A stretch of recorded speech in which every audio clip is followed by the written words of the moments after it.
안녕하세요. 오늘도 사연 투브를 찾아주셔서 감사합니다. 오늘의 사연 시작하겠습니다. 안녕하세요. 저는 울산에 살고 있는 주부입니다. 평소 유튜브 사연을 자주 들으며 같이 울고 웃고 공감을 얻으며 지내왔어요. 제게는 이런 일이 없을 거라 생각하며 사연을 보낸 쓴이들을 응원해주며 힘내라고 다독여줬었는데 제게도 똑같은 일이 벌어질지는 상상도 못했었습니다. 제 사연을 들으시면 반전에 반전, 정말 놀라운 일들이 많이 일어나니까 같이 응원해 주시며 끝까지 들어주시면 감사하겠습니다. 저는 딱히 결혼 생각이 없던 와중에 회사 동료가 지금의 남편을 소개시켜줘서 인연을 맺게 되었어요. 제가 결혼 생각이 딱히 없었던 이유는 운 좋게 들어간 대기업에서 받고 있는 연봉도 넉넉한 편이었고 제 삶에 만족하고 살았기 때문이었죠. 그리고 가장 큰 이유는 먼저 시집간 지인들이 기분 좋게 새 인생 살다가 몇 년도 안 돼서 이혼하고 소송 걸고 남보다 못한 취급을 받는 걸 보면서 결혼에 대한 환상이 깨졌다고 할까요? 아무튼 그런 부분 때문에 결혼을 하더라도 최대한 즐길 건 즐긴 다음에 하자라는 마음이었어요. 이 아까운 청춘 그렇게 썩기는 싫었던 것 같습니다. 그래서 남편을 소개받은 자리도 딱히 감흥이 없었는데 생각보다 기대하지 않았던 만남 때문일까요? 오히려 남편에게 호감이 생겨버린 겁니다. 인상이 좋고 매너가 몸에 밴 사람이라는 걸 확연하게 느낄 수 있었어요. 제가 가끔 짜증내거나 화를 낼 때도 항상 웃어주며 저를 다독여주는 그런 사람이었죠. 그래서 저는 연애 2년 만에 그 사람과 결혼을 결심하게 됐습니다. 그리고 둘 다 혈기왕성했던 건지 결혼도 하기 전에 곧바로 아이가 생기더군요. 둘 다 좋은 직장을 다녔기 때문에 결혼해서 최대한 신혼을 즐기고 돈을 좀 모은 다음에 아이를 갖고 싶었는데 갑자기 제가 임신을 해버린 바람에 저희에게는 이 상황을 어찌해야 될지 몰라 꽤나 당황했던 것 같습니다. 신랑의 직업은 울산에 있는 제철 회사에 다니고 있었는데 남편은 혼자 벌어도 충분히 생활하는 데 문제가 없으니 하늘의 뜻이라고 생각하고 받아들이자고 하더군요. 그 모습을 보고 제가 참 힘이 났던 것 같습니다. 당황하지 않고 저를 안아주는 모습에 이런 남자라면 제 인생을 맡겨봐도 되겠다 이런 확신이 들더군요. 저는 그래서 어느 정도 배가 나왔을 때 출산 휴가 신청을 했고 여유롭게 집에 들어앉아 졸지에 성격과 맞지도 않는 태교를 하게 되었어요. 저는 평소에 운동으로 다져진 몸 컨디션 때문인지 임신 후유증이라던가 딱히 몸에 대한 증상이 불편하지 않았고 그래서 그런지 더욱 빨빨거리며 돌아다니고 육아 관련된 박람회가 열리면 쫓아다니며 구경하고 이게 세상에 태어날 아이를 위해 도움이 된다고 하면 열심히 발품 팔아 찾아 헤맸던 것 같습니다. 이게 행복이고 축복이라는 생각이 들더군요. 하지만 이런 행복도 결혼 전에 몰랐던 맏아빠 시어머니로 인해 제 행복은 점점 깨지기 시작했어요. 정말 맏아빠, 천하의 왼수, 박덕 시어머니, 온갖 별칭이 어울린 만큼 개념이라고는 찾아볼 수 없는 그런 사람이었어요. 임신 6개월쯤에 결혼하고 첫 시어머니 생신이 도래한 날이었어요. 그날 저녁 남편과 함께 시댁으로 향하는 길에 결국 용돈을 드리기로 결정했고 현금 30만 원을 빳빳한 신권으로 바꿨습니다. 그리고 일부러 예쁜 봉투 안에 예쁘게 담아 드릴 준비를 했어요. 그리고 드디어 시댁에 도착했죠. 먼저 도착해 있는 시누이는 주방에 서서 시어머니를 열심히 도와 음식을 차리고 있었고 시부모님께서는 집에서 맞이하는 첫 가족 모임에 저희를 반갑게 맞이해 주셨어요. 어느 정도 식사가 끝나간 무렵 케이크에 꽂은 초도 불고 시누이가 먼저 시어머니께 작게 선물을 드리더라고요. 평소 좋아하는 향초랑 곶감을 샀다면서 소소하게 준비한 선물이 예뻐 보이더군요. 저도 그 순간 타이밍을 놓칠세라 가방에서 봉투를 꺼내 어머니께 건네드렸습니다. 어머, 뭘 이런 걸 다 준비했니? 이런 거 필요 없대도. 아이 참, 이거 받아야 되나 말아야 되나. 어머니, 며느리가 드린 거니까 받아주세요. 얼마 안 넣었어요. 친구분들이랑 맛있는 거 드세요. 저는 이렇게 말씀드리며 어머님이 칭찬해 주시기만을 기다렸습니다. 시어머니는 환하게 웃으시면서 봉투를 만지작거리시더니 은연중에 안을 슬쩍 열어서 얼만지 확인하시더군요. 저는 그러려니 하고 못 본 척 했습니다. 그리고 나서 저희 부부가 사온 소고기와 소주에 한 잔씩 하려고 준비하는 와중에 어머님 표정이 슬슬 굳어지는 게 보이더라고요. 전 그때까지만 해도 시어머님이 왜 저러시는지 이해하지 못했어요. 소주를 한 잔씩 마시며 도란도란 이야기를 하는 와중에도 부쩍 말수가 없어지시는 어머님은 나중에는 결국 인상을 굳히며 뚱한 얼굴로 입까지 닫아버리셨고요. 그리고는 이제는 한쪽에서 시누이랑 소주를 2시간 동안 4병이나 드시는 거 있죠? 저는 그때까지도 기분 좋은 날 한 잔 거하게 하시나 보다 그렇게 생각했습니다. 하지만 그건 제 불행의 시초였어요. 어느덧 시간이 늦어 자리를 정리하고 일어섰습니다. 그리고 남편이 주차장에 먼저 내려가 차를 빼놓을 테니 10분만 늦게 내려오라는 말에 아가씨와 시아버지께 인사를 하며 겉옷을 챙겨 입고 있는데 갑자기 시어머님이 서럽게 우시는 겁니다. 이게 무슨 상황인지. 아이고, 내가 진짜 생일날 별꼴을 다 본다. 저는 놀라서 대뜸 겉옷을 입다 말고 어머니께 여쭤봤습니다. 어머니, 갑자기 왜 우세요? 무슨 일 있으세요? 아니, 내가 문화센터 다니는 거기 친구들 며느리들은 생일이면 명품백은 고사하고 용돈은 기본적으로 큰 거 한 장씩 내놓고 간다던데 고작 30만 원? 내가 1년 동안 달력 보며 이날만 기다렸는데 고작 30만 원, 우리 강아지 개 사료값도 안 나오겠네. 너희들 사는 게 많이 힘드니? 도대체 결혼 전에 각자 사회생활 하면서 모아둔 게 얼마나 없으면 이게 뭐니? 이게 동네 창피해서 얼굴을 들고 다닐 수가 없겠구나. 라고 말하시면서 제가 아까 드린 용돈 봉투를 허공에 대고 흔드시는 겁니다. 그러면서 아이고 아이고 이렇게 대성통곡을 하시는데 전 황당해서 그 자리에 굳은 자세로 빤히 어머님만을 볼 수밖에 없었어요. 예, 너 혹시 나 무시하는 거니? 내가 애 둘 낳고 집에 틀어박혀서 살림만 했다고 지금 나 개무시하는 거냐고, 어? 그리고 네가 요즘 모르는가 본데 우리 시어머니들 사이에서 며느리가 용돈 많이 주면 시어머니를 존경하고 사랑하는 거고 용돈 적게 주면 무시하고 찬밥 취급하는 걸로 인식을 한다. 근데 오늘 보니까 난 딱 후자 쪽 같구나. 라고 하시며 소주를 많이 마셔서 그런지 얼굴이 벌개진 채로 우시면서 말씀하시는데 정말 어떻게 해드려야 할지 난감하더군요. 그걸 말리는 시누이와 시아버지는 연신 제 눈치를 보시더군요. 저는 그래도 생신날인데 기분이 예민하신 거겠지 생각하며 다시 자리에 앉아 차근차근 말씀드렸습니다.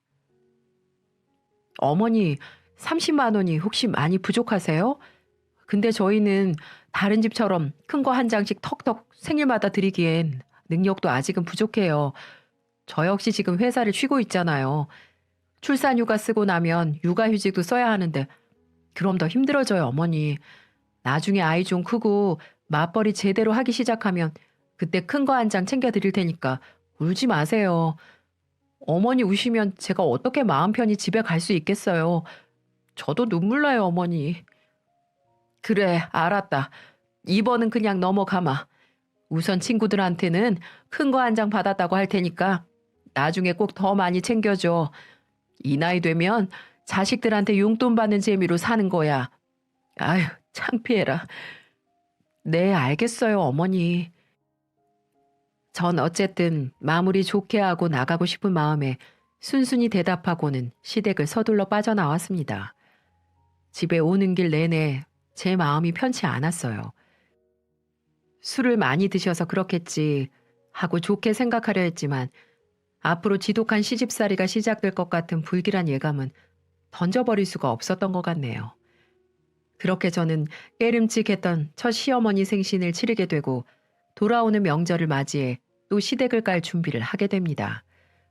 제법 이제 제 배가 통통해져서 불러오기 시작했어요. 6개월까지는 딱 붙는 바지를 입어도 그냥 살이 좀 쪘다 느껴졌을 뿐인데 이쯤 되니까 바지는 고사하고 인부복을 입고 다녀야 할 정도로 배가 어느 정도 나오기 시작했거든요. 저는 회사에서 일하는 신랑보다 먼저 하루 일찍 시댁에 가게 됐어요. 제사 음식도 준비해야 하고 아무리 만삭이라도 어머님 혼자 음식을 다 하는 건 도리에 맞지 않다고 생각했죠. 어머니와 저는 명절 음식을 준비하기 위해 인근 재래시장으로 향했습니다. 입구부터 대단하더군요. 저희 어머니 인맥이 이렇게 넓을 줄은 몰랐어요. 동네에서 30년을 살아오신 덕분인지 입구에 들어서자마자 가게 하나씩 놓치지 않고 상인들과 아른제를 하며 인사를 하더군요.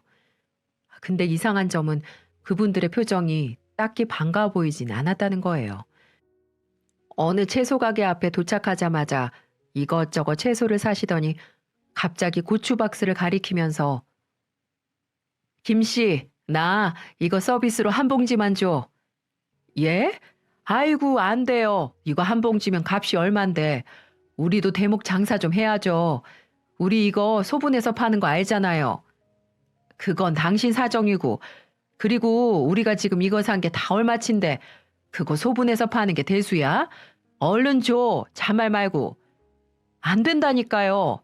또 그 고집 부리신다. 왜 올 때마다 이러세요? 뭐? 김씨, 정말 이런 식으로 나올 거야? 내가 누군지 몰라? 이 사람 안 되겠네. 나 이 동네 문화센터 총무야, 총무. 진짜 망해볼래? 아휴.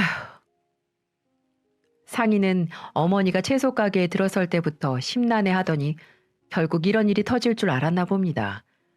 고개를 흔들며 한숨을 푹 내쉬는 겁니다. 내가 홍보 잘해줄게. 내가 누군지 알잖아. 마침 우리 여기 문화센터 카톡 단톡방에 내가 여기서 채소 산 것들 다 싱싱하다고 이미 말해놨어. 그러니까 잔말 말고 빨리 내놔. 고추 한 봉지.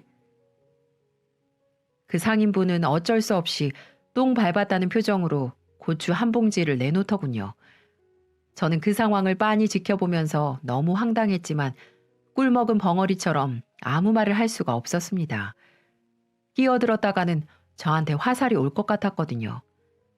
어머니는 깔깔대며 고추 한 봉지를 들고 다니면서 싫으시면서 예, 요즘 고춧값 비싼 거 알지? 나 땡 잡았다. 아주 뿌듯하게 웃으시며 다시 시장 한 바퀴를 도시기 위해 돌아가시더군요. 저는 몸이 슬슬 피곤하기도 하고 조금 전에 봤던 상황에 기가 빨려서 그런지 왜 여자들이 명절이 싫은지 알 것 같기도 하더군요. 모든 시어머님들이 그렇진 않겠지만요. 어쨌든 다른 방향으로 시장을 돌며 더 추가적으로 필요한 것들을 사는데 들르는 곳곳마다 삥을 안 듣는 가게가 없었어요. 마치 시장 깡패 같아 보였습니다. 그리고 마침내 포를 든 생선살을 사기 위해 수산물 코너에 서성이는데 시어머니께서 지나가는 누구를 붙잡아 세우는 겁니다. 시어머니 또래로 보이는 여성분이었어요. 저기 상민 엄마 맞지? 어머, 맞아요. 장 보러 나온 거예요? 뭐야, 코트 샀어? 어디서 샀어? 하시며 그 여성분의 코트를 잡아당기면서 함부로 옷을 벗겨 본인이 직접 입어보는 게 아니겠어요? 제가 봐도 친한 사이가 아니라면 기분 나쁠 모습이었어요. 아니나 다를까 그 여성분의 표정이 사뭇 기분 나빠 보이더군요. 우리 아들이 사줬어. 백화점에서 샀지. 예쁘지? 예쁜데? 근데 호박이 줄 긋는다고 수박 돼? 제발 살 좀 빼라. 돼지 같아서 옷 뽐새가 안 나잖아. 요즘 문화센터 안 나오더니 아주 먹고 자고 돼지 꿀꿀이가 되셨구만. 명절 끝나면 곧바로 문화센터 나와. 에어로빅 빡시게 흔들어야 그나마 봐줄만 하겠다. 뭐라고? 이 여편 내가 말 다 했어? 아니 왜 화를 내고 그래? 내가 뭐 틀린 말 했어? 코트가 터질 것 같다고. 안 어울리니까 벗어. 아님 사이즈를 바꾸던가. 저는 결국 기함하고야 말았습니다. 어머님이 은연중에 툭툭 내뱉는 말이 너무 시비조에 깡패 같은 겁니다. 먼저 묻고 먼저 시비 걸고 먼저 마무리 짓는 모습이 너무 도대체 왜 그러실까라는 생각이 들 정도로 이해가 가지 않았어요. 저는 너무 창피해서 빨리 시댁으로 돌아가고만 싶었고요. 아마 이걸 보신 시청자분들은 그 상황을 생각한다면 모두들 저랑 같은 생각이실 듯 싶네요. 아니나 다를까 먼저 성공격을 당하신 아주머니는 저희 시어머니께 억울하셨는지 굵직한 공격을 하시더군요. 이 여편네가 하여튼 그 걸걸한 입 좀 관리해. 그러니까 민석이 엄마가 당신 욕을 그렇게 하고 다니지. 아주 성격은 개차반에다가 지밖에 모르고 생각하는 건 나이 들어서 추잡하다고 어울리기 싫다고 얼마나 욕을 하는지 알아? 뭐라고? 인연이?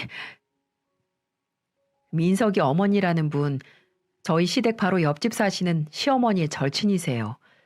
시장을 보다 말고 갑자기 흥분한 황소처럼 씩씩거리시다가 저를 데리고 집으로 향하시더군요. 저는 그렇게 요란법석인 하루 반나절 만에 기절하기 직전이었지만 집으로 돌아온 시어머니가 조금 진정하시길 바랬어요. 그런데 거기서 끝이 아니더군요. 갑자기 집으로 들어서는 줄만 알았던 어머님이 옆집 대문을 두드리시면서 민석이 어머님을 밖으로 불러내시는 거예요. 야, 이년아, 문 좀 열어. 어서 안 나와? 네가 상민이 엄마한테 내 욕했어? 뭐라고? 갑자기 그게 무슨 소리야? 이년이 내가 얼마나 그동안 잘해줬는데 어디서 내 성격이 개차반 같다는 둥 그딴 소리 짓거려? 너 당장 나한테 사과 안 해? 내가 왜 사과를 해? 내가 네 욕했다는 증거 있어? 그리고 그 정도에 비하면 나는 양반이지. 너는 없는 얘기까지 지어내고 이간질 시키고 그게 네 특기 아니야? 남들이 다 너랑 어울리기 싫어해도 옆집 살아서 그나마 생각해서 어울려줬더니 어디 와서 행패야? 뭐 이런 양아치를 봤나? 하시면서 갑자기 그 친구분의 머리채를 잡으시는 겁니다.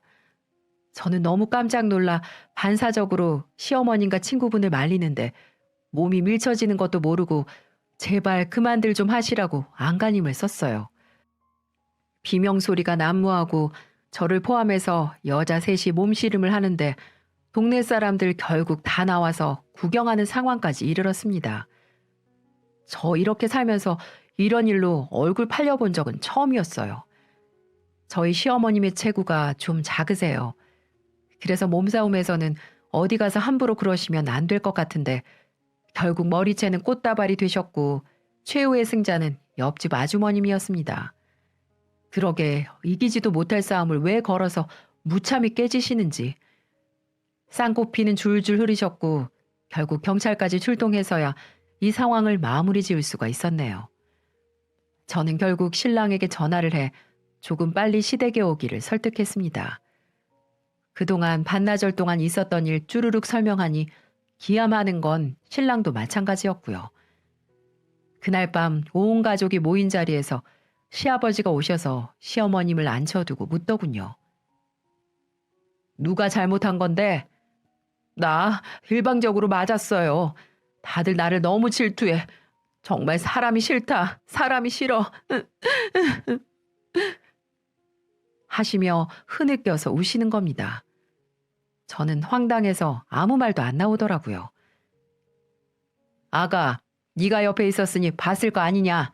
솔직히 말해보거라. 괜히 이웃들끼리 이런 일로 서로 얼굴 붉히면 모양새가 좋지 않아. 네 시애미가 잘못했으면 내가 가서 미안하다고 사과를 드려야지. 그러니까 어서 솔직히 말해보거라. 정말 미치는 줄 알았습니다. 제가 여기에서 뭐라고 대답해야 하나요? 시부의 물음에 시모는 눈을 부릅뜨고 저를 째려보고 있고 시부와 남편은 제가 솔직히 말하기만을 기다리고 있고 정말 난감해서 돌아가시는 줄 알았습니다. 그래서 저는 한마디 했죠. 어머님이 살짝 아주 살짝 오해하실 만한 행동을 하시긴 했어요. 그런데 어머님이 이렇게 머리채 잡힐 만큼 그렇게 큰 잘못을 하진 않았어요. 저는 이렇게 시모가 최대한 기분 안 나쁘면서도 어서 빨리 시부에게 옆집에 가서 사과하라는 투로 말씀을 드렸습니다. 하지만 그 말 한마디가 시모 귀에는 배신자의 목소리로 들렸었나 봅니다. 아주 저를 노려보며 너 앞으로 두고 봐라. 이런 식의 안무개 말투로 저를 쳐다보시더군요. 저는 그 모습을 보고 요리조리 눈을 피하며 이 숨막히는 시간이 빨리 지나가기를 바랄 뿐이었어요. 저는 명절 이후로 슬슬 시어머니 본색을 알게 되면서 시댁에 가는 걸 좀 기피하게 됐습니다. 그렇게 아슬아슬한 시간들이 지나갔어요. 그리고 저는 예쁜 딸을 출산해 육아에 전념이 없었죠. 그리고 몇 달은 아무 문제도 없었습니다. 조용한 덕분인지 저는 또 임신을 하게 됐어요. 시모와 갈등이 있었지 남편하고는 갈등이 없었기에 둘째까지 갖게 된 거였습니다. 연달아 임신을 하니 힘들었지만 결혼 전에 어차피 아기 낳을 거 빨리 2명만 낳아서 키우자 이런 마음이었기에 기쁘게 받아들였습니다. 하지만 시어머니는 저희 행복을 바라지 않으시는지 본격적으로 시집살이를 시키기 시작하셨죠. 어느 날 어머님이 대뜸 전화를 하셔서 저를 부르시는 겁니다. 그날은 신랑도 회사가 바빠서 주말 근무를 나가야 하는 날이었거든요. 무슨 일만 있으면 하도 엉엉엉 통곡을 해대는 바람에 저 역시 또 안 가면 찝찝한 마음이 들어 서둘러 갔습니다. 그런데 시댁에 들어서자마자 예, 나 허리가 너무 아파서 그런데 가서 이불 좀 빨아 라고 말씀하시는 겁니다. 저는 어머님이 가리키는 안방에 들어가서 빨랫감을 바라보고 기가 막혀서 아무 말도 안 나오더라고요. 한겨울에 쓰는 그런 솜이불이 제 허리만큼이나 쌓여 있는 거예요. 욕실에 물 밟아서 자근자근 밟아서 빨아. 그래야 뽀송뽀송하고 느낌이 좋아. 저는 이불을 빤히 바라보며 어머님이 거실에 늘어져 앉아 말하시는 걸 듣다 말고 뒤돌아서서 나아가서 말했습니다. 어머니, 저 이거 빨래 못해요. 왜 못해? 내가 허리가 아파서 좀 도와달라는 거잖아. 이런 건 세탁소에 맡기셔야죠. 제가 돈 드릴 테니까 이거 세탁소 맡기세요. 라고 말하자 어머님은 저를 빤히 쳐다보시면서 갑자기 그럼 욕실 청소라도 해주고 가. 설거지도 너무 많이 쌓였는데 나 허리가 끊어질 것 같아. 라고 하시는 겁니다. 저는 기가 막혀서 아무 말도 안 나오더라고요. 그렇다고 내내 할 리가 없잖아요. 어머니, 그것도 못 들어드리겠네요. 저 만삭이에요. 지금도 주기적으로 배가 땡겨서 힘들어 죽겠는데 저보고 지금 허리 숙여서 욕실 청소를 하라는 거예요? 너 정말 그 말대꾸 하는 것 좀 못 고치니? 라고 말하는 순간 현관문이 열리며 시아버지와 남편이 들어오는 겁니다.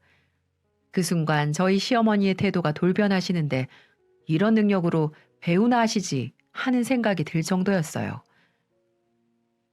나 안 살란다. 나 못 살아. 아이고, 늙으면 나가 뒤져야지. 내가 이런 거 겪으려고 오래 산 게 아닌데. 엄마.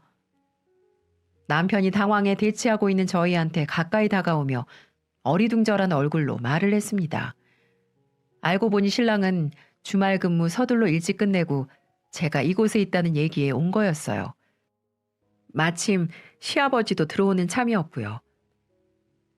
아니, 내가 허리가 너무 아파서 며느리 키가 크니까 내가 저기 욕실에 샴푸 있는 거 너무 높으니까 좀 꺼내달라고 했더니 자기한테 왜 이것저것 시키냐고 앙삭을 하고 대들지 않니? 전 기가 막혀서 혀를 차며 헛웃음을 날렸습니다. 그 순간 남편은 누굴 믿어야 할지 몰라 하는 난감한 얼굴에 진짜 죽방 한 대 날리고 싶더라고요. 예, 출산도 얼마 안 남아서 산후조리할 때 쓸 이불 주려고 꺼낸 건데 세상에 쿰쿰하고 냄새나고 오래된 거 어떻게 자기 보고 쓰라는 거냐고 개인상을 쓰고 말이지. 너희들 가. 꼴도 보기 싫어. 어머니, 제가 언제요? 저는 남편의 손에 이끌려 시댁을 나오면서까지 억울해서 계속 물었지만 어머니는 혼잣말만 주구장창 하시며 대성통곡을 하시고 그리고 뒤통수에 대고 그 소리를 들어야 했습니다. 너희들 연락하지 마라. 나 자식 없다고 생각하고 살 거니까. 저 역시 만삭인 몸으로 시어머님의 그런 거친 모습들을 계속 보는 게 기분이 좋을 리가 있나요? 집으로 돌아오는 길 결혼하고 나서 처음으로 신랑 앞에서 대성통곡을 했습니다. 출산을 코앞에 두고 저희 보고 연락하지 말라는 시어머니의 말에 정말 질려버렸거든요. 차라리 연락 안 하고 사는 게 속 편하겠다 싶어서 남편한테 선언을 해버렸습니다. 나 어머니 말씀대로 당분간 연락 안 하고 살 거야. 해도 너무 하시잖아. 받아주는 것도 한두 번이지. 왜 기분이 상하실 때마다 아이처럼 저렇게 엉엉 우시면서 사람을 비참하게 만드는 건데. 나 앞으로 시댁 안 갈 거니까 가려면 당신 혼자 가. 정말 지긋지긋하다. 저러시는 모습. 남편도 본인이 미안한 줄 아는지 연신 고개만 숙인 채 미안하다며 제 손을 잡아주었습니다. 아무리 생각해도 이해가 안 됐어요.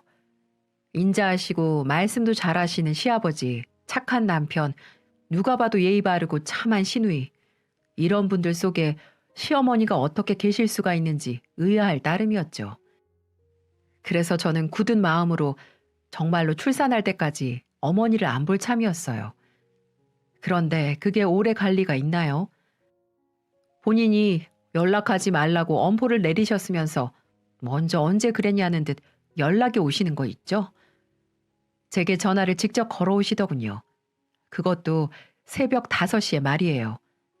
그것도 동이 트기 전이라서 저는 시댁에 무슨 다급한 일이라도 생겼나 싶어서 따지지도 않고 눈을 비비며 급하게 전화를 받았습니다.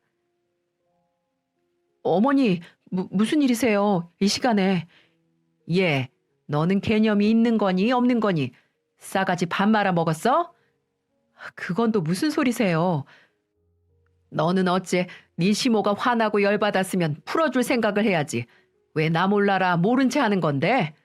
너 이런 상황에서 두 발 뻗고 잠이 오니?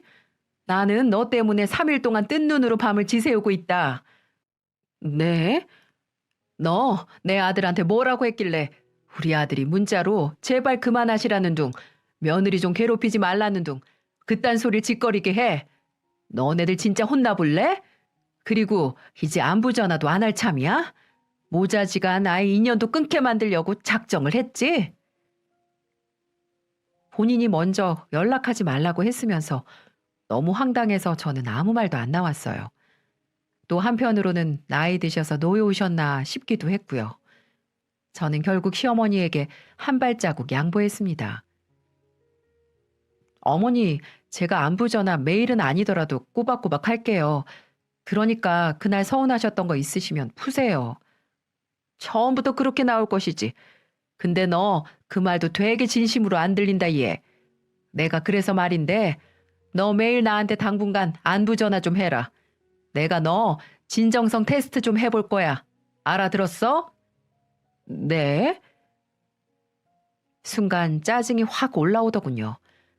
제가 분명 매일은 아니더라도 안부 전화는 꼬박꼬박 드리겠다고 하지 않았던가요? 그런데도 불구하고 매일 안부 전화를 하라는 말에 저도 다시 눈이 뒤집히려고 하는 겁니다. 하지만 이를 악물고 당분간이겠지 생각하면서 고분고분 대답했어요. 네, 어머니 그렇게 할게요. 이건 자식에게 주는 벌이라고 생각해라. 너희는 그걸 달게 받아야 하는 거고 만약에 이거 안 지키면 벌금 물릴 거야. 알아들었니? 벌금. 네네, 그렇게 하세요 어머니. 벌금 1,000만 원 물릴 거야. 알았냐고. 네, 알겠어요 어머니. 저는 이를 악물고 고분고분 듣는 둥 마는 둥 그렇게 대답하고 전화를 끊었습니다. 옆에서 잠결에 듣던 신랑도 한숨을 푹푹 쉬며 질린다며 본인도 양손을 올리는 거예요. 곧 태어날 손주를 애타게 기다리시는 친정, 그리고 매일 제게 너무 잘 챙겨주시는 시아버지, 아가씨, 그리고 남편이 있잖아요. 삶이 마냥 완벽할 수 없다는 타협점을 가지고 매일 안부 전화를 드렸습니다. 그렇게 한 2달쯤 지났을까요? 저는 진통이 본격적으로 찾아왔고 자연분만을 시도하기 위해 병원으로 갔습니다. 진통만 꼬박 10시간을 겪었어요. 첫째 나올 때는 그나마 수월했는데 둘째는 무게가 좀 나가선지 그 고통을 말로 표현할 수 없을 만큼 힘들었습니다. 그 순간 정말 지옥과 천국을 오갔던 것 같아요. 10시간의 진통을 겪을 거 다 겪고 저 제왕절개했습니다. 정말 거의 20시간이 다 돼서야 제정신이 돌아왔던 것 같네요. 저는 제왕절개를 한 탓에 병실에 며칠 동안 입원하게 됐어요. 그리고 출산했다는 소리를 듣고 친정엄마가 가장 먼저 달려와 주셨습니다. 아유, 우리 딸 아들 낳았네. 축하한다. 고생했다, 고생했어, 우리 딸. 사랑해, 엄마가. 에이, 부끄럽게. 와, 이번에는 정말 애 낳느라 죽는 줄 알았어. 이제 더는 못 낳겠다. 저는 이렇게 엄마와 출산에 대한 기쁨을 나누며 이야기를 나누고 있었습니다. 남편은 출산 소식을 듣고 퇴근 후 시댁 어른들을 모시러 잠시 가는 중이었는데 시어머니는 오지 않으실 거라고 전 생각했어요. 친정 엄마에게는 그간 있었던 일 설명하기도 그렇고 해서 그저 멋쩍게 웃으며 피곤한 듯 눈을 감고 잠을 청했습니다. 그리고 엄마가 잠시 보호자 설명을 듣기 위해 간호사의 부름에 병실을 나간 사이 시부모님과 남편이 들어오는 겁니다. 시어머님, 시아버지 말할 것도 없이 다들 기쁘게 축하해 주셨어요. 아가, 고생 많았지? 이번에는 아들이란다. 우리 집안에 귀한 아들 안겨줘서 고맙다. 고생했다, 정말. 여보, 이번에 많이 힘들었다며. 앞으로 내가 더 잘할게. 우리 네 식구 앞으로 잘 살아보자. 이렇게 시부와 남편은 제 손을 잡아주며 진심으로 축하해 주었어요. 그런데 그 순간 초를 친 사람이 있었습니다. 네, 맞습니다. 여러분들이 예상하시는 바로 시어머니였어요.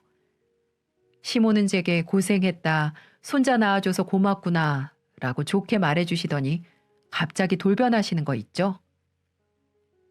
근데 축하는 축하고 너 어제 안부 전화 안 했더라? 무슨 일이 있어도 한다고 나랑 약속하지 않았니? 계좌번호 문자로 날렸으니까 바로 1,000만 원 보내거라. 네? 어머니, 정말?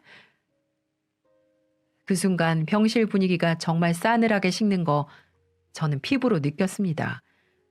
그 순간 이제 보다 못하겠는지 시아버지가 나서시더군요. 당신 그만 못해? 뭐 하는 짓이야 지금?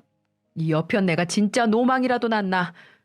엄마, 진짜 왜 사람이 이렇게 못됐어요? 제발 좀 그만하세요. 숨 막힌다고요. 부자는 서로 시어머니에게 왜 이렇게 경사스러운 날 분위기를 망치냐며 한 소리씩 했습니다. 그런데 그 순간 저희 친정엄마가 병실 문을 열고 들어오시는 겁니다. 전후 사정 모르는 엄마가 병실 안에서 나는 큰 소리에 놀란 얼굴을 하자 시아버지가 가장 먼저 인사를 하셨어요. 사부인 오랜만입니다. 그동안 잘 지내셨죠? 아, 네, 오셨어요. 근데 무슨 일 있나요? 왜 이렇게 분위기가 냉랭하고 큰 소리가 나는 거죠? 엄마의 물음에 그 누구도 대답하지 못했습니다.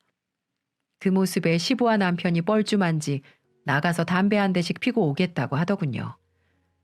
병실에는 시어머니, 저, 그리고 친정엄마만 남게 됐어요. 저희 엄마는 조금 전 호통 소리도 그렇고 무슨 일인지 궁금하셨는지 시어머니께 먼저 입을 여셨어요. 사돈, 아들 손주 보신 거 축하드립니다. 아, 네. 축하할 일이긴 하지만 근데 뭐 요즘 시대가 쌍팔년도도 아니고 아들이 대수인가요? 그래도 무사히 건강하게 태어나줘서 감사하네요. 시모는 친정엄마의 말에 비꼬듯이 말을 하는 겁니다. 눈치 빠른 엄마는 조금 전 일어났던 상황들이 이 시모라는 분 때문에 일어났다는 걸 직감하셨는지 맞받아치기 시작하셨어요. 그러세요? 사돈댁도 아들 가지시려고 예전에 절에 가서 만삭에 108배 드리고 그랬다면서요. 사위가 그러던데요. 둘째 시누이도 남자애가 아니라서 그렇게 차별을 처음에는 하셨다고 하던데 요즘 나이가 드셔서 아들들을 별로 안 좋아하시나 봐요. 엄마는 지지 않고 시어머님의 한 소리에 이마에 삼지창 그리시며 조근조근 말하셨어요. 들은 대로 말이죠. 아들 낳았다고 차 한 대 사달라고 그래서 사위 조부모 되시는 분께서 차도 사줬다면서요. 그게 시어머님은 동공 지진을 일으키면서 마침 다시 들어오는 저희 신랑과 시아버님을 보시는데 눈에서 불이 날 것 같더라고요. 다행히 마침 뒤따라 들어온 의료진 때문에 시부모님은 그렇게 돌아가게 되셨고 엄마는 곧장 시어머님이 왜 저러시는지 물으시더군요. 저도 처음에는 몰랐는데 나중에 살면서 보니 시어머니 성격이 저렇다는 걸 알게 됐다는 걸 결국 친정엄마에게 털어놓게 됐습니다. 넌 왜 그런 걸 이제 말하니? 네가 속으로 끙끙 앓을 일도 아닌 것 같은데. 그래도 시시콜콜 다 말하기 그렇잖아, 엄마. 이놈의 여편네가 감히 내 소중한 딸을 그동안 그렇게 괴롭혔어? 안 되겠다. 이에는 이, 눈에는 눈. 자기 자식 귀하면 남의 자식 귀하다는 거 알아야지. 그리고 니네 남편은 중간에서 중재도 못하고 뭐 했던 거니? 네 남편이 더 나쁘고 괘씸하다. 안 되겠어. 버릇 좀 고쳐줘야지. 그 순간 시부모님을 배웅하고 들어온 남편을 보자 저희 엄마는 기다렸다는 듯 일어나서 자기도 가야겠다고 하시며 갑자기 이런 말씀을 하시는 거예요. 자네 결혼하고 나서 나한테 안부 전화 제대로 한 적 있던가? 네? 장모님. 아무리 바빠도 그렇지 장모를 무시하는 건가? 이제 내 딸이 아들도 낳았겠다. 나도 좀 유세 떨어야겠네. 자네도 나한테 매일 안부 전화 좀 해야겠네. 저희 신랑은 사색이 돼서 저를 바라보는데 저 역시 친정엄마의 성격을 알기에 어쩔 수 없어서 아무 소리도 못했어요. 어른이 그렇다는데 또 그런 거잖아요. 제가 그랬던 것처럼 남편도 친정엄마에게 고분고분 대답을 하더군요. 아, 네. 어머님, 내일 안부 전화 드리겠습니다. 그동안 제가 너무 무심했다면 정말 죄송합니다. 어른들 해프닝으로 지나가기엔 좀 분위기가 살벌하긴 했어요. 그렇게 신랑은 매일 장모에게 안부 전화를 걸게 됐습니다.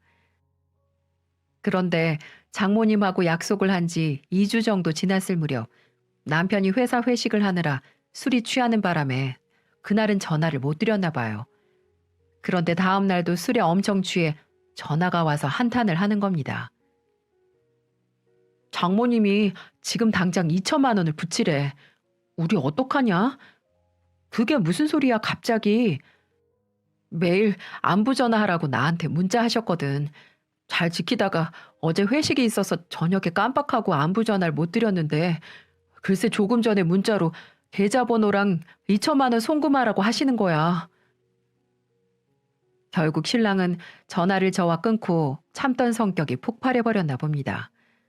시어머니에게 전화를 걸어 이 모든 게 다 엄마 때문이라며 소리를 지르고 화를 내고 악다구니를 썼다고 하더군요.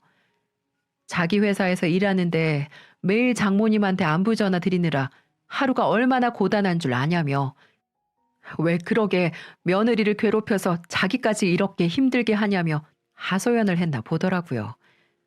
2천만 원을 보내야 되는 사정까지 설명하자 시어머님 결국 눈이 뒤집어지신 걸로 보였습니다. 친정엄마에게 만나서 단판을 지으시려는지 바로 엄마에게 직접 연락을 하셨고 두 분이 대포집에서 술잔을 기울이며 마주하셨다고 하더군요. 저는 그날 그 얘기를 듣고 조마조마해서 앉아있질 못하겠더군요. 이제 막 출산한 애 때문에 가보지도 못하고 엄마는 이참에 버르장머리 고쳐놓을 테니 걱정 말라고 그러고 정말 숨이 막힐 정도로 답답했어요.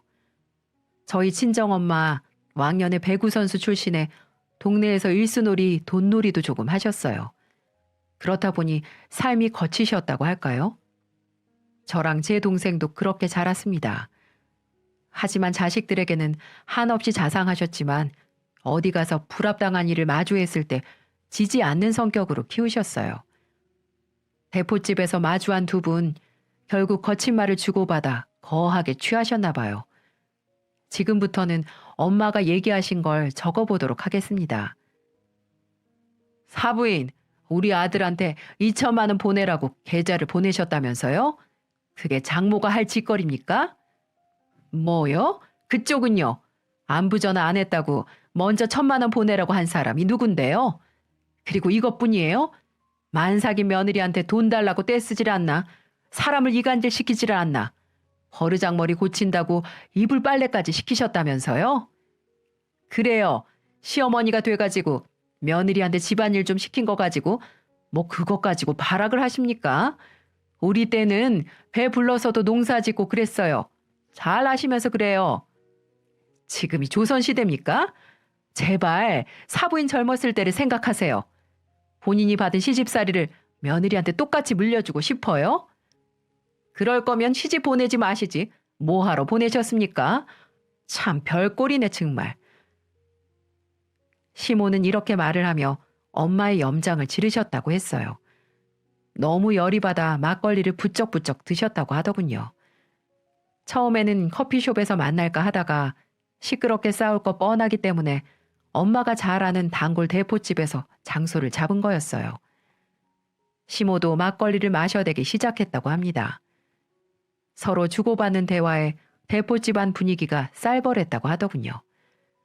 손님들은 온통 저희 두 어머님 싸움 구경하시느라 불만했다고 나중에 주인 아저씨에게 들었어요. 그러던 중 시어머님이 화장실을 가신다며 가는 도중에 우당탕탕 소리가 들려서 돌아보니 나자빠지신 거예요. 친정엄마는 서둘러 넘어진 시어머니를 멀리서 발견하고 다가가니 글쎄 바닥에 주저앉아서 서럽게 울고 있으시더라는 겁니다. 지금까지 애들 키우느라 그렇게 힘들게 고생하고 내 모든 걸 바쳤는데 하루아침에 나 혼자 외톨이 되고 자식 새끼들은 전부 내 말 무시하고 남편이란 놈은 허구한 날 밖에 나돌기 바쁘고 이제는 하나밖에 없는 며느리한테 이렇게 무시당하고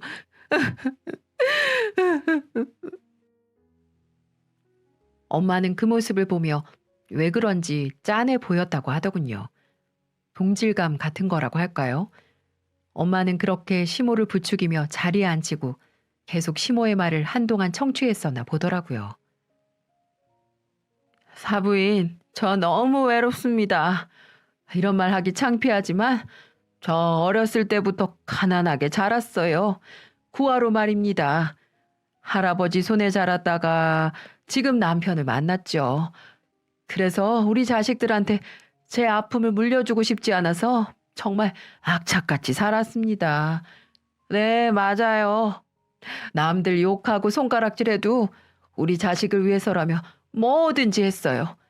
근데 애들 다 키우니까 갱년기 오면서 제 자신이 점점 이상해지더라고요. 우울증도 걸린 것 같고 남들이 자꾸 나를 욕한다는 환청도 들리고요. 근데 가족들 그 누구도 저를 안아주지 않았어요. 우리 아이들 착한 거 저도 압니다. 하지만 애들이 워낙 내성적인 애들이라 표현을 못해요. 제가 힘들고 외로워도 자기들 살기 바빴지 저를 나 몰라라 합디다. 남편은 퇴직하기 전이나 퇴직한 후나 절 쳐다보지도 않고 유령 취급하고 하는 소리라고는 밥 차려. 애들한테 뭐라 하지 마라. 며느리 괴롭히지 마라. 동네 창피하니까 싸돌아다니지 말아라. 이런 훈계뿐이었어요. 그래서 제가 더 엇나갔던 거 인정합니다. 사부인, 며느리도 마찬가지예요. 절 한 번이라도 살갑게 대해준 적이 없어요. 내가 또 이상한 소리 할까봐 겁부터 내고 이상한 눈으로 쳐다보는데 제 심정은 어떻겠습니까? 저도 우리 며느리랑 잘 지내고 싶죠. 근데 처음부터 어디서부터 꼬인 건지 몰라도 이제 쉽게 회복도 안 됩니다. 그래서 여기까지 오게 됐네요. 사부인, 그럼 마음속에서 우러나온 소리가 아니시라는 건가요? 앞으로 며느리랑 잘 지내고 싶은 마음은 있으신 겁니까? 그럼요. 저도 다른 집처럼 팔짱도 끼면서 장도 보고 맛있는 것도 먹으러 다니고 싶어요. 근데 며느리가 원하지 않으니 이제는 그게 힘들지 않나 싶네요. 다 제 잘못이죠. 섭섭하고 나를 무시한다고 잘못된 행동으로 며느리를 그렇게 괴롭혔으니 마음은 그게 아닌데 저도 제가 왜 이렇게 못돼 먹었는지 모르겠네요. 시어머니는 갑자기 이렇게 자책을 하셨다고 했어요. 그리고는 잠시만 기다려 보라고 하시고 어디론가 전화를 하셨습니다. 그건 바로 저와 남편에게 전화를 걸어 저희를 부르신 거였어요. 너희들 이리 앉아라. 엄마, 이 시간에 이렇게 부르면 어떡해. 그리고 두 분이서 만나서 푸신다면서. 얼마나 사안이 심각하며 불렀겠니.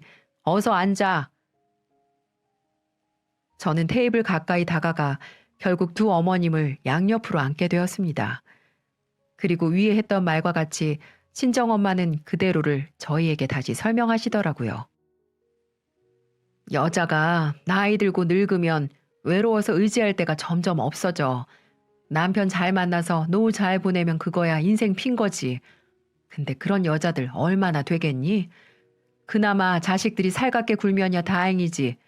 결혼하면 그거마저도 남의 집사람 되는 거 순식간인데 너희들 시어머니가 왜 그렇게 유치하게 모나게 행동한 건지 생각은 해봤니? 저희는 할 말이 없어 그저 친정엄마가 하는 말을 듣기만 할 뿐이었어요. 그리고 연이어 할 말이 있어 보이시는 시어머니께서 목을 가다듬더니 곧장 정중하게 말하시는 겁니다. 그런 모습은 제가 시집 오면서 처음 본 모습이었어요.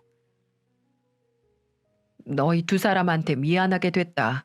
그동안 내가 유치하게 대해서 미안하고 이제는 그러지 않으마. 너네한테 섭섭하고 내가 외로워서 그랬어. 니네들도 나중에 자식들 다 키워봐라.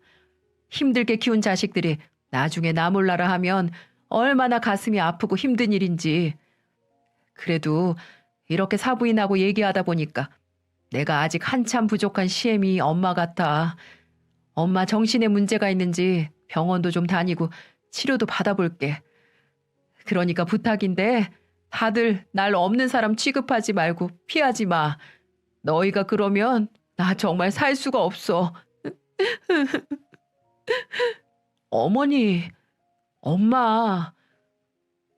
저희는 동시에 진정어린 사과에 눈시울이 붉어졌고 대포집에서 넷이서 눈물을 찔찔 짜며 서로 부둥켜 안고 울었네요. 어머니, 제가 잘못했어요. 제가 부족했어요. 그러니까 이제 더 이상 울지 마세요. 그동안 왜 시어머님이 저렇게 말도 안 되는 행동들을 하셨나 이유에 대해서 파악하려고 들지는 않고 그가 나쁜 사람이라며 1차원적으로 욕만 했던 것에 대해 생각을 다시 하게 됐습니다. 엄마는 모든 상황을 듣고 저를 나무라셨어요.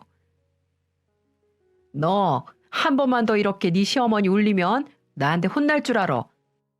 알았어 이거사? 으이그.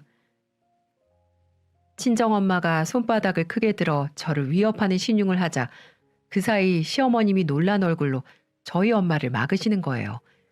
진짜 때리는 줄 알았나 봐요. 사실 어릴 적 살짝 등짝은 맞고 컸지만 저도 맷집이 있어서 쉽게 아프다고 느끼진 않는데 반사신경으로 저를 막아주시는 걸 보니 얼마나 고맙고 웃겼는지 모릅니다. 이런 모습을 보며 왜 진작 이런 자리를 마련하지 못했을까 하는 아쉬움이 남는 거 있죠. 어쨌든 시어머니는 그 이후로 제게 너무나도 잘해주십니다.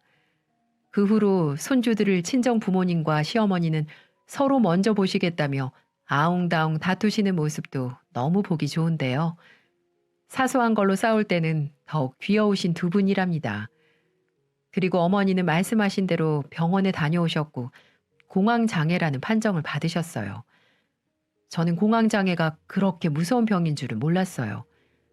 의사 말을 들어보니 극단적인 불안 증상, 극도의 공포심 이런 걸 느끼면서 심장이 터지도록 빨리 뛰거나 가슴이 답답하고 땀이 차는 증상이라고 하더군요.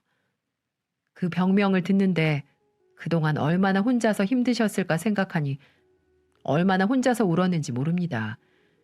그 마음도 몰라주고 저는 이리저리 피해 다니기만 했으니. 그래도 지금은 저희 친정엄마 덕분에 많이 좋아지셨어요. 날이 좋을 땐 두 분이서 같이 여행도 다녀오시고 술도 한 잔씩 먹으러 다니시고요. 그 모습들이 자식들 눈에는 어쩜 그렇게 보기 좋으신지 몰라요. 그래서 저도 재고 따지지 않게 이제는 용돈도 양가 똑같이 얹어서 드리곤 한답니다. 어차피 복직하면 돈이야 또 벌 건데 아껴서 뭐 하겠어요? 이 시간, 이 순간들이 다시 되돌아오는 것 아니니까 효도하고 모두가 행복한 가정이 될 수 있게 제가 더 노력하려고요. 지금은 시어머니와 제 사이는 남편보다 더욱 각별해졌습니다. 저는 웬만하면 무조건 시어머님 편이기도 하고요. 자식들보다 저를 제일 많이 사랑한다고 동네방네 자랑하고 떠들고 다니세요. 제 신혼 초에 있었던 양가 어르신들의 파란만장한 이야기들 어떠셨나요? 저는 이 일로 인해서 한 번 더 사람이 그렇게 행동하는 데는 다 이유가 있다고 생각하게 되더라고요. 여러분들도 주변에서 이상하게 이해 못할 행동들 하는 사람들이 있다면 한번 뒤돌아서 생각해 보세요. 분명 이유가 있을 거예요. 저도 앞으로 양가 부모님 잘 모시며 열심히 살도록 하겠습니다. 지금까지 긴 이야기 들어주셔서 감사합니다.